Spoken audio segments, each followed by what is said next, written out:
Brittney Griner just called Caitlin Clark a trash effing white girl. Caitlin Clark has been picked on and abused ever since she entered the league in 2024, and now Brittney Griner is joining. As pressure mounts for the WNBA to look into the matter, the league finds itself at a crucial turning point.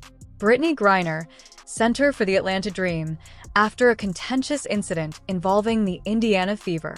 Caitlin Clark, the star, AS video evidence of Griner reportedly using racial epithets against. The hush from WNBA headquarters after Clark fouled out of the game is overwhelming, especially when compared to with the league's prompt handling of such disputes involving Clark and rival fans. Like Jamel Hill, former ESPN host, says that no, she didn't say bleep white girl. She says bleep whack call. To which she then went on to call me a grifter for even pointing this out, but besides the point. You can watch and make up your own mind as to what it appears Brittney Griner is saying. It's not certain what Griner says. There is one way to find out. Ask Brittney Griner. However, no one has done that except for Outkick. It's been over 2 weeks since Griner said this. Instead, the WNBA was investigating a bogus race hoax made up by Angel Reese about Indiana Fever fans. And I say bogus because they found no evidence that supports Angel. When the Indiana Fever defeated the Atlanta Dream 81-76 in a game that had previously been characterized by escalating hostilities between the two squads and severe aggressiveness, Brittney Griner committed her in the second half. Sixth foul, which basically put an end to her evening with apparent annoyance and disappointment.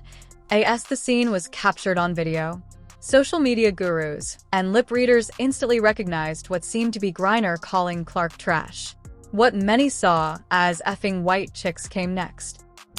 After she fouled out, she decided to take her anger and frustration out on Caitlin Clark. If the roles were reversed, imagine the type of field day the media would be having right now. Let's all remember the character of Brittney Griner. This is the same woman who got caught smoking weed in Russia and was jailed. And then Joe Biden made a trade for the Merchant of Death and returned him back to Russia for him to continue doing the same shenanigans that he was doing before The video clip from the event became viral on social media, spanning almost 36 hours, eliciting responses from notable individuals in the sports and politics spectrum.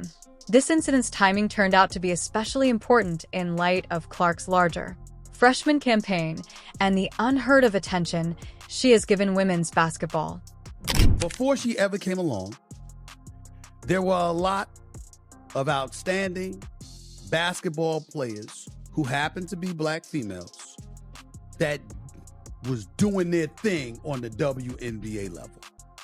And they never got this kind of shine. This girl, the Golden Goose, comes along and she wreaks havoc. She's the Rookie of the Year. She's fourth in the league in MVP voting. Fourth in the league, her rookie year. Wow.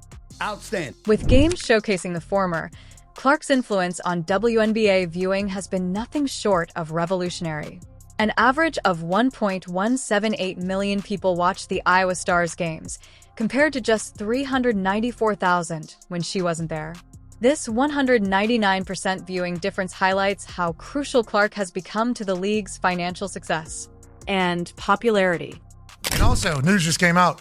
Ratings are higher than it's ever been for the WNBA. Yeah. Congrats to Caitlin Clark. It's crazy how that works. I mean, what are you going to do? Proof's in the pudding, kind Get a girl out of Iowa. Exactly. Who can pull up from the state next door. Yeah. And light up an entire arena, every arena. Griner's actions on the court during the season have sparked more worries regarding player behavior and league supervision. Her play versus Clark in their prior meetings has been unduly physical, aggressive, especially considering that the two players occupy separate positions. An examination of their encounters on video demonstrates a pattern of higher contact, strong screens, and what some have called targeting behavior toward the most marketable star in the league. I've said many times that Caitlin Clark got roughed up repeatedly by defenders throughout her rookie year last year. It was attempted bullying, trying to break her spirit, intimidate her, put her in her place, get even with her for all the attention she was getting. But this season, it appears Caitlin is more committed to... Please subscribe if you're having fun. The Fever and Dream's most recent match included several moments of chippy play, where Griner fouled out of the game after receiving a troubling number of fouls. Griner's foul rate in games with Clark's has been seen by basketball observers to be significantly above her season average, indicating either ineffective game management or deliberate targeting of the rookie sensation. When considered in conjunction with the purported verbal event, this trend becomes even more concerning, depicting persistent animosity toward a player who has independently raised awareness of women's professional basketball. The issues with physicality go beyond statistical analysis. Reviews of several game footage have demonstrated Griner participating in activities that would be considered excessive contact, such as using raised screens and unnecessary physical interaction that extends beyond a typical basketball game. Physical play is undoubtedly the regularity and aggressiveness of these encounters in professional basketball have prompted concerns about whether they behave in an unsportsmanlike manner. Watch some of these plays, guys. Watch some of these plays on Kayla Clark. Look at this. Look at this.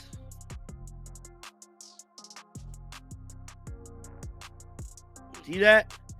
Grabbing, physically grabbing her, applying pressure, pushing her. Look at Brittney Griner. Look at this. Look at how physical they are.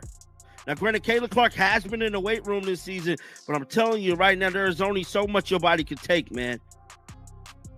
Look at how close Ryan Howard playing her.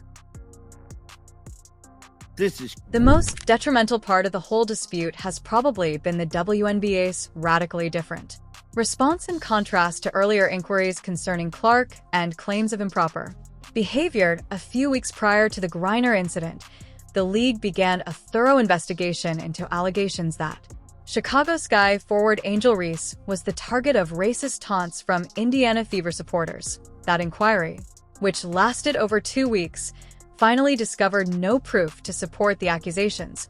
Yet the league handled the issue with the highest seriousness and openness, despite the popularity of video evidence. Despite several public requests for a probe and social media posts, the WNBA has maintained total quiet over the issue. Political figures have criticized this selective execution of league standards. Media figures and fans who see a worrying pattern of bias in how the organization handles controversies. How are you not investigating Brittney Griner? How have you refused to provide a statement on Brittney Griner's behalf from the Atlanta Dream, from the WNBA to Outkick? Because we've asked. So we asked the WNBA, are you investigating Brittney Griner? We've asked the Atlanta Dream, what did Brittney Griner say? We've asked Brittney Griner's representatives, what did you say here? She's made zero comment on this incredibly viral video. Again, I think she says, white girl. I think she is insulting somebody based on... Prominent sports media personalities have offered critical opinion on the incident, including ESPN's Stephen A. Smith became one of the most outspoken opponents of Griner's purported actions, as well as the league's. Answer: Smith, a steadfast supporter of acknowledging Clark's revolutionary influence on women's basketball, expressed annoyance at what he sees as established players' animosity toward Clark, as well as league officials. Smith's research has mostly concentrated on the economic facts that make Clark's performance vital to the league as a whole. His analysis has brought attention to the startling viewership figures that highlight Clark's worth, pointing out that 2.22 million people attended her most recent game prior to injury. Viewers on CBS, making it the network's second most viewed WNBA game ever. Other celebrities in the media have additionally commented on the dispute, with many expressing confusion over the league's inability to resolve. The accusations were extended to additional occurrences with the same gravity. Jabellis pointed out the importance of the league's inaction as well as Griner's quiet. I held off on making a statement until the WNBA could look into this. I wanted them to make a comment about it, but the WNBA has not responded at all. And Brittney Griner hasn't responded, which is important in my opinion. Look, I don't know for sure what was going on with what cameras caught Brittney Griner saying on the bench after she had fouled out against Caitlin Clark's Fever in Atlanta. I waited to comment on this until the WNBA was able to investigate it. I wanted them to issue a statement about it, but we have heard nothing from the WNBA, absolutely nothing. And Brittney Griner has not commented, which I find significant. This dispute takes place in the context of growing scrutiny of player behavior throughout the WNBA, with a number of high-profile instances generating concerns about standards enforcement and league sanctions. The Griner event is part of a history of contentious incidents rather than happening in a vacuum. Have eclipsed league expansion and on-court success. There have been more instances involving other players in recent weeks, participating in dubious activities, such as Connecticut Sun guard DJ Carrington's contentious play, in which she was seen on camera grabbing LA Sparks guard Sarah Ashley Barker by the hair, the current behavior of the league. Policies offer a precise structure for correcting improper behavior, including technical infractions, ejections, and possible suspensions as forms of punishment. In particular, the WNBA's rulebook deals with behavioral infractions, gives authorities resources to preserve game integrity and player security. However, the uneven implementation of these guidelines has produced a setting where certain players seem to be held to different standards than others. Honest with you folks, the WNBA already set a precedent. It doesn't matter what Brittney Griner said. It doesn't matter what Brittney Griner said, because they've already shown us they don't need evidence, they don't need substance, they don't need any type of proof at all to launch a bogus investigation into Indiana Fever fans, so they shouldn't need any substance, any basis, any evidence to launch an investigation into any other fan, any other player, any other group. The WNBA set. It is impossible to overstate the financial stakes in this dispute, especially in light of Clark's enormous influence on commercial success, viewership, and league income. The figures are self-evident. The WNBA used to be a fringe sport that struggled for significance, but Clark's presence has turned it into an appointment television that is on par with major athletic events. Audiences for her games are always 3 times larger than those for competitions. Without her participation, resulting in a financial reliance that makes safeguarding the league's largest star is a must for business. Sponsors and television executives have noticed these dramatic. The 2024 season had a 170% rise in WNBA viewership, according to ESPN. Record-breaking viewership numbers have been witnessed by the league's television partners, with ESPN recording at 7.